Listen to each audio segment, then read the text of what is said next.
সারা দেশে ছাত্র শিবিরের জনশক্তিদেরকে ক্রস ফায়ার দিয়ে হত্যা করা, ছোট ছোট প্রোগ্রাম থেকে গ্রেফতার করে বা পাঠচক্র বা অন্যান্য স্টাডি সার্কেল থেকে গ্রেফতার করে অস্ত্র মামলা দেওয়া এবং সারা দেশের সকল পর্যায়ের থানা থেকে ওয়ার্ড পর্যন্ত সকল পর্যায়ের দায়িত্বশীলদেরকে গুম করে নিয়ে যাওয়া, এই সামগ্রিক পরিস্থিতি দেশব্যাপী ছাত্র শিবির ফেস করেছিল। তো আগে ব্রিফ শুনেছেন যে কেউ কেউ রিডিং রুমে যেয়েও শিক্ষার্থীরা বিরক্ত ফিল করছে, শিক্ষার্থীরা অভিযোগ দিচ্ছেন যে রিডিং রুমে যাওয়ার কারণে শিক্ষার্থীরা তাদের পড়াশোনা সহ অন্যান্য কার্যক্রম ব্যাহত হচ্ছে।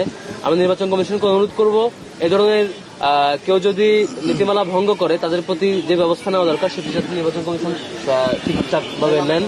একই সাথে আপনারা লক্ষ্য করেছেন ডাকসু নির্বাচনকে কেন্দ্র করে ডাকসু নির্বাচনের প্রতিপক্ষকে বা প্রতিদ্বন্দ্বীকে কোনোভাবেই ইতিবাচক কম্পিটিশনের মধ্য দিয়ে তাদের যে প্রতিযোগিতা সেটি দেখাতে না পেরে বরং মিথ্যা ফ্রেমিং এর মধ্য দিয়ে অনলাইনে প্রপাগান্ডা এবং বাজে কাজগুলো পরিচালনা হচ্ছে। আমরা আবার একটু স্মরণ করে দিতে চাই, এই গত বছর জুলাই আগস্টের যে গণ অভ্যুত্থান, সেই গণ অভ্যুত্থান আমরা সবাই একসাথে আন্দোলন করেছি। ছাত্রদল বলেন, ছাত্র শিবির বলেন বা বাকশাস বলেন বা আরো যেসব সংগঠনগুলো আছে, প্রত্যেকটা সংগঠন কাঁধে কাঁধ মিলিয়ে আমরা জুলাই একসাথে এন্টিফেসিস্ট ভূমিকা রেখেছি। এবং আজকে যে ডাকসু ইলেকশন সেটি হচ্ছে মূলত জুলাই শক্তিদের মধ্যে, জুলাইয়ের যে আমরা সবাই মিলেছিলাম, সবাই মিলে একসাথে ইলেকশন করছি। এখানে যেই জয় লাভ করি তাদেরকে শিক্ষার্থীরা নির্বাচিত করে সবাই মিলে জুলাই জিতবে, জুলাই দিন শেষে বেঁচে থাকবে, সেটা বিশ্বাস করতে চাই।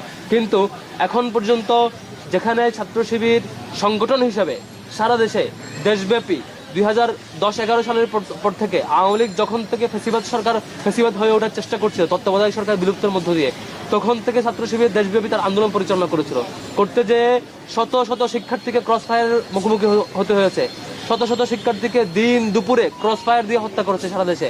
আমরা এখনো চট্টগ্রাম বিশ্ববিদ্যালয়ে সেই 5-7 জন শিক্ষার্থীর কথা আমাদের এখনো মনে পড়ে, রাজশাহী বিশ্ববিদ্যালয়ে সেই নুমানি ভাইয়ের কথা মনে পড়ে, তাদেরকে দিন দুপুরে হত্যা করা হয়েছে।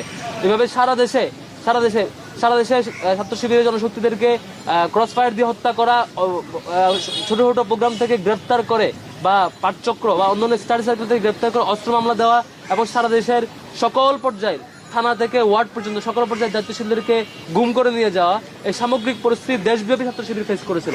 ফেসিবাদের সর্বপ্রধান এবং প্রথম ভিকটিম ছিল ছাত্র শিবির। এবং সর্বশেষ যখন আওয়ামী লীগ আর পেরে উঠছিল না, একটা মাত্র সংগঠনকে নিষিদ্ধ করেছে, আমাদের ছাত্র সংগঠনগুলোর মধ্যে যে সংগঠনকে নিষিদ্ধ করেছে সেটি হচ্ছে ইসলামী ছাত্র শিবির।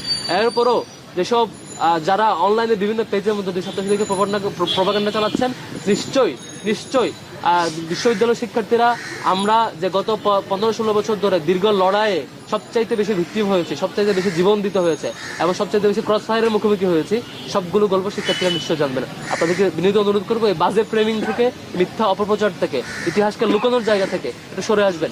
আপনাদের যে ইতিবাচক জায়গা সেগুলো দেখাবেন। ঢাকা বিশ্ববিদ্যালয়ের শিক্ষার্থীরা বোকা না, এটা এলাকার মেম্বার ইলেকশন না, এটি এলাকার ইউনিয়ন চেয়ারম্যান ইলেকশন না, ঢাকা বিশ্ববিদ্যালয়ের শিক্ষার্থী। আপনি যত মিথ্যার মধ্য দিয়ে, মিথ্যা গল্প রটিয়ে এবং বিভিন্ন কিছু এডিট করার মধ্য দিয়ে নানাভাবে গল্প ফ্রেমিং করবেন, তত বেশি আপনার অবস্থান নষ্ট হবে। আমরা বিশ্বাস করতে চাই জুলাইয়ের শক্তি যারা মাঠে ময়দানে অবদান রেখেছেন তাদের কারো ইমেজ নষ্ট না হোক, তারা প্রত্যেকের শিক্ষার্থীদের কাছে সেই গ্রহণযোগ্যতা ধরে রাখুক, তাদের ইতিবাচক ইমেজটুকু থাকুক।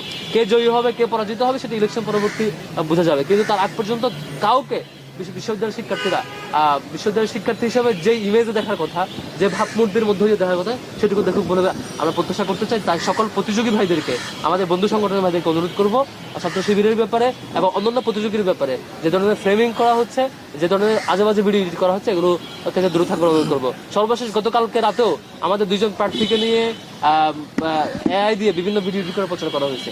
এগুলো খুবই দুঃখজনক। আমরা সবাইকে আহ্বান করবো আমরা সবাই মিলেমিশে কাঁধে কাঁধ রেখে একসাথে ক্যাম্পাসটাকে গড়বার জন্য শপথ নেই। জুলাই জিতবে, যেই জয়ী হই না কেন, দিন শেষে আমাদের জুলাইয়ের শক্তি জিতবে বলে বিশ্বাস করছি এবং ক্যাম্পাসটা আমরা গড়বো। আমি কথা নিয়ে অনুরোধ করছি।